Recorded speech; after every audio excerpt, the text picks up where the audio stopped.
Market Journal, television for agricultural business decisions, is a presentation of the University of Nebraska-Lincoln's Institute of Agriculture and Natural Resources. Promotional support is provided by the Nebraska Farmer Magazine. Hey everybody, thanks for joining us today on Market Journal. I'm your host, Troy Moling. On today's show, we'll profile an organization that's helping to empower women in agriculture. Also, we'll tell you why some farmers are using less sugar beet pulp in their cattle's diet. And join us as we head out to a very special career day. First though, let's get a quick check of the crops. I've seen a good number of harvested fields and the numbers do indeed reflect that. The USDA reports corn harvest surged to 63% for the week ending October 28th. That's up from 49% the prior week and equal to the 5-year average. Soybeans are a little ahead at 72% harvested and gaining almost 20 points from the prior week. There's more catching up to do though. The 5-year average is 81%. And there's news in the winter wheat sector too. 78% is planted, 63% is emerged, and 53% is rated good to excellent. Doug Simon with Tredas is in the market analyst seat this week. And with harvest getting closer by the day to being finished, I started by getting his take on the crop numbers. Well, this last week, the USDA showed that corn harvest was at 63%, which was about an increase of 14 points. And we're just about on pace what we normally are. And you look at soybeans, we were 72% on the harvest progress there. We're about 19% or 19-point increase over last week. And we're still lagging about 9 points, the average numbers. And that was as of what, last Friday, last Monday, kind of when they put that data together. We had a great weekend for harvest, and we've had last few days have been really, good harvest weather. So I expect that progress has really bumped up quite a bit. Nebraska was in that 47% level, and the corn side of it, the beans were about 74%. So we've had, I think we've had quite a bit of progress. I was up by Beamer yesterday and up by North Bend, up in those areas. And there was quite a bit of harvest done. I know some of the larger farmers I'm working with, some of them are done. There's some that still have, a lot of maybe another 10 days ago, but for the most part, we've made some really good progress here this last week. Yeah, they're clearing out for sure. Right. I'd also like to talk about basis and carry as it relates to this year's crop. So for starters, maybe give us a refresher on what basis and carry means and how we're looking in relation to this year. Correct. Well, the basis is always the discount to the futures price, and the futures price on the Chicago Board of Trade. And so that cash price that you have here locally is that futures less the basis, as that's the cash price. And that basis tends to be widest at harvest when most of the crop is coming in, and that big burdensome carry or harvest that's out there tends to pressure that basis. And once you move forward, that basis tends to improve. Interestingly enough, we started out with some pretty weak levels on corn and soybean basis, but this harvest has been drug out. I mean, we thought we'd probably have harvest done even in early October this year. And so the fact that the crop didn't hit the market all at one time, that basis actually come back some here on corn and beans as different processors, try to improve that basis, try to draw crop that's out there in the field yet into their facilities, but also eventually they'll need to improve that to draw that crop out of the bin. And the other thing is the carry for a storable commodity like corn and soybeans. Those deferred futures months are always higher to encourage people to store a storable commodity, as opposed to like cattle and hogs, which is more of a perishable or more seasonable commodity. As the weather has to be a little bit more variable, but that doesn't necessarily have carry in it. But a storable commodity like corn and soybeans typically have carry in it. And as far as marketing and selling corn for 2019, what advice do you have in that? Well, you think back of this last year, we had 90 million acres of corn, 90 million acres of beans, and looking at prices, the low prices of beans right now, you expect that there's probably going to be maybe somewhere up to 3 to 5 to million acres more of corn next year, and probably a similar drop in the soybean acres, maybe some going into wheat and some going into alfalfa and other minor feed grains. But when you look at that, we've hit 405 on the D19 corn board on Sunday night. When you look at that price with carry, like we just talked about, you add 12 cents out to that, which is what we had in this market year here. And that's one thing is too for last year's crop, the crop that we were just pulling out of the bin or out of the field. If you add 12 cents a carry out to the March or 20 cents a carry out to the May, and you go back and say, let's look at that D19 price at 405 and add 12 or 20 cents of that, getting a price that's up in the 17 range to 425, and you trade a 500 basis into ADM Columbus, that's a good corn price relative to your break evens, and it makes sense to sell an increment of that. And so from our perspective, I talked about this over the last year where we do pre-harvest selling. We're going to look at that crop insurance guarantee and sell up to that insurance guarantee over the year.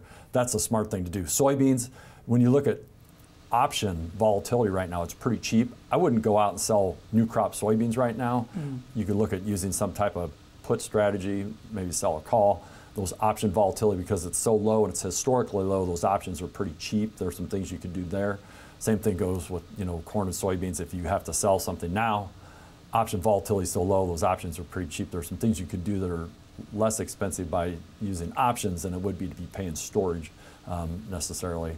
Or there's good ways that you can keep ownership in those grains and soybeans. Sure. So what are some of the top questions you've been getting during harvest, and what answers do you have? Well, it's a lot of the questions have been revolving around where am I going to put my corn, where am I going to put my beans, what are the basis levels, is it going to pay this year to to store some corn and beans, which I think it probably will this year.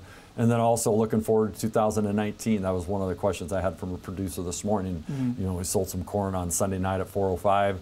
What do I do with beans? And those are the type of discussions that we have kind of on an ongoing basis at Tredas in terms of how do you manage risk, but then how do you merchandise the physical, and how do you make those decisions and look at those trade-offs? Yeah, it's tough. So it seems like now more than ever, good risk management strategy is what's needed. Any tips for farmers? Well, we just always want to keep looking forward and thinking about how the markets are going to change. And when you do like corn balance sheet projections for next year, and if you see a price that's above that $4 level, what can we do to grab that opportunity that's there?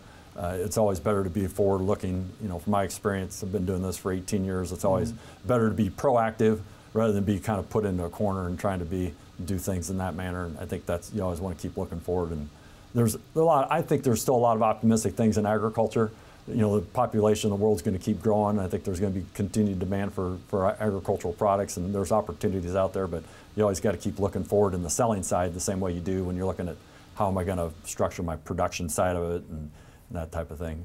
And as we wrap up, any news happening with Tredas that you'd like to tell us about? We've got 13 people in Nebraska, one person in Alabama. We work with farmers pretty much within a 200-mile radius of Lincoln and have good discussions with a lot of really fine families in Nebraska, and it's a real joy for us to be working with farmers in Nebraska and kind of in a few surrounding states. But there's we do work with crop insurance and trying to really help farmers manage the risk, really try to take the stress out of all these different moving parts in the marketing picture, and by helping them do that, they can really focus on things they love to do, and which is production agriculture. Yeah, 2018 has been a busy year. Seems like 2019 is going to be a pretty busy one for you guys too. Good. We love that opportunity. Next week, we'll be joined by Todd Holtman, a DTN grain market analyst. If you have a question you'd like for me to ask him, email us or get in touch on social media, and I'll pass your question along. Annie's Project is a nonprofit organization that aims to empower women in agriculture. They can help in risk management, farm succession, and estate planning, just to name a few, all in a caring and accessible way. Market Journal's Maddie McIntosh has more. It can be difficult to be a female in the agriculture industry. Today, more and more women are looking to run their own operations or take on a bigger role on their family farms. It can be a daunting challenge to face alone, but that's why Annie's Project exists. Well, Annie's Project is a program designed for farm and ranch women. We deliver educational topics in the area of risk management, production, financial, marketing, legal, and human resources. And we have grown this program over the last 15 years from one state, Illinois, to 34 states where we have delivered, and Nebraska is one of them. While there are other similar programs, Ruth says there are key factors that draw women to enroll in this one. Why somebody wants to get involved with our program is this program is designed by women for women. And we respect the way that women learn. We are interactive, we are dynamic, we share, and we like safe harbor. We want to be able to ask our questions when we have our questions. So our program is designed in a methodology that not only do we deliver risk management topics, but we deliver it in the way that is very interactive and dynamic, and women get the most out of our program because of that. For those wanting to get involved, Ruth says it's fairly easy. You just have to know who to contact. Here in Nebraska, to get involved with Annie's project, I would start with the University of Nebraska at Lincoln. Bethany and Jessica are our coordinators. We have trained them to be facilitators for our program. That would be the best spot. We also have relationships with Farm Credit of America. Shout out to them. They're a big sponsor for our program here in this area. And UNL would be the best starting point. And when it comes down to the foundation of the program, there's one thing it's all built on. There's a lot of passion that goes into our Farm Women program. The women who helped design this program here, they have that passion that I feel for Annie's project that they feel for the women here in Nebraska. And just that you're never alone out there when you're managing these farm and ranch operations. It's just a matter of contacting and sharing with us and us having that support for you to be successful in your endeavors. Reporting for Market Journal, I'm Maddie McIntosh. And you may be wondering, who is Annie of Annie's Project? Well, it's named after Annette Fleck. She began farming with her husband in the 1940s in Illinois. You can learn more ways to get involved with Annie's Project at anniesproject.org. This summer, corn growers in western Nebraska got plenty of rain, which is good, but those storms brought hail too, which isn't so good. So as a result, some producers have been turning that hail-damaged crop into cattle feed. Now, questions are arising as to how corn silage compares to sugar beet pulp, a more familiar commodity for western Nebraska cattle.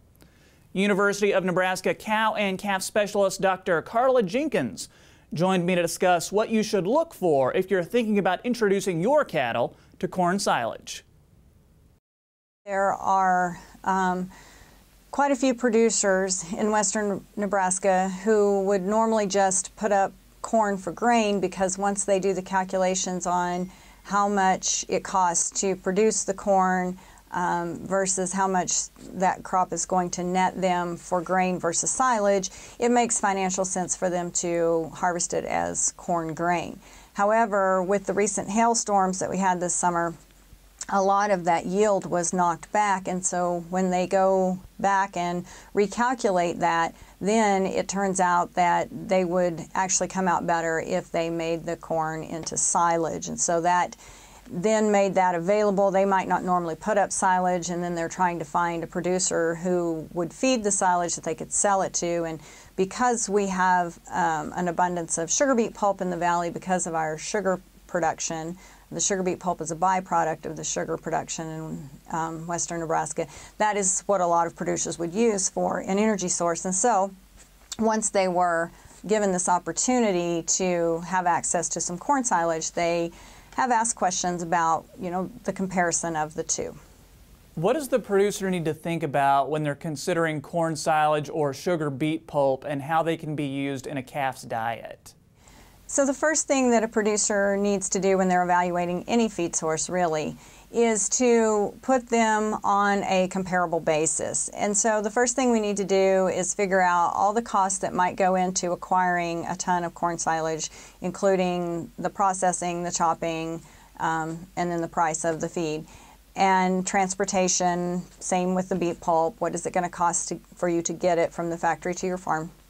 Add that into the price that you're paying for that commodity, and then put that on a dry matter basis to take the water out of it, because they don't have the same level of moisture in them. The next step that you need to do, though, since you want to use them as an energy source, is you need to compare what is their value for a unit of energy. So yeah, this isn't something that can be substituted in on a straight up basis. So let's do some comparisons on corn silage versus sugar beet pulp. First off, what are the differences in the two when it comes to nutrition? That is correct. So the sugar beet pulp has more energy in it than the corn silage. And so if we included some alfalfa and sugar beet pulp and some millet hay in a growing diet for a 500-pound calf that we wanted to have gain 1.5 pounds a day, then we would not just take the sugar beet pulp out and substitute the corn silage in, because the corn silage has less energy. So the corn silage would actually have to replace the beet pulp and some of the lower quality millet hay. So then a producer would need to evaluate, is it too costly to include the corn silage in place of the hay? Or does that work out well for me? Am I purchasing the hay? Did I grow the hay? And do those calculations to make sure that overall the diet comes out economical for them. And what about cost? So the costs that they need to keep in mind are the transportation cost, the feeding cost, any shrink that might come with those wetter products. And so they need to calculate those things in, and then what the cost, what they project that the calf will be worth when they put this additional gain on them, to see if that makes sense. Are there any limits with either one when it comes to how much you should feed the calves? So on a dry matter basis, we try to not include over 30% of the dry matter as sugar beet pulp, simply because the fiber content of the sugar beet pulp has something of a filling effect for the cattle, so it can decrease their intake a little bit, which can in turn decrease gain a little bit. So I like to keep that at less than 30%. And while the silage not necessarily would have those same limitations, you know, 30 to 50% of the diet coming from silage is probably adequate. And again, it may come back down to the cost of that and what else it is substituting. And if it's a higher priced feed source than the hay or something else it's replacing, then we don't want to put it in there any more than we actually need for the energy value that we want. So as we wrap up, what final advice do you have for someone who is serious about incorporating corn silage into their cattle diet? I believe that if you are getting access to some corn silage that you don't normally get, you really want to get it tested, because you don't know how much hail damage it might have had. So you can't assume that hail damaged corn silage has the same nutritive value as corn silage that was grown and put up for corn silage. If it got hail damage, there may be quite a bit of ear damage, so there might not be near the corn in it. If leaves got knocked off the plant, you may be looking at half an ear and a stalk instead of the leafy material that goes with that and 2 ears of corn. And so having it tested at a commercial laboratory and having a pretty good feel for what the value of it is before it's incorporated into the diet will help you get the level of gain that you are actually anticipating. That's right. Crunch those numbers and see if it's the right move for you. Thanks again to Dr. Jenkins for talking with me. Well, in the eastern part of Nebraska, harvest time is signified by combines rolling through corn and soybean fields, as well as semi-loads of grain traveling to local elevators or grain bins. But in the state's panhandle, it's a different scene. Beet diggers traverse fields, and trucks with side dump trailers carry loads of sugar beets to one of several sugar processors in the region. Most beet diggers in the panhandle are pole-type diggers, but a handful of growers, including father and son Nick and Nicholas Lapisotis, have made the switch to self-propelled diggers over the years. Read about this year's beet harvest and about the advantages to self-propelled diggers in the November Nebraska Farmer. What do you want to be when you grow up? It's a simple question and one that we've all been asked. But what one does with their answer may determine a person's future earnings, happiness, and social standing in the eyes of others.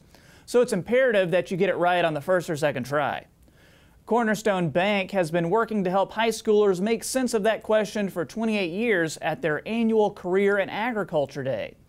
Market Journal went on the road to York, Nebraska to see how this event is giving students the tools they need to take that next step for the future.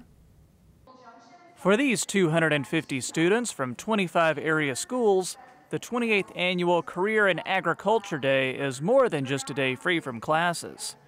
It's an opportunity to learn from more than 30 ag professionals in areas like marketing, machinery, animal science, farm management, and more.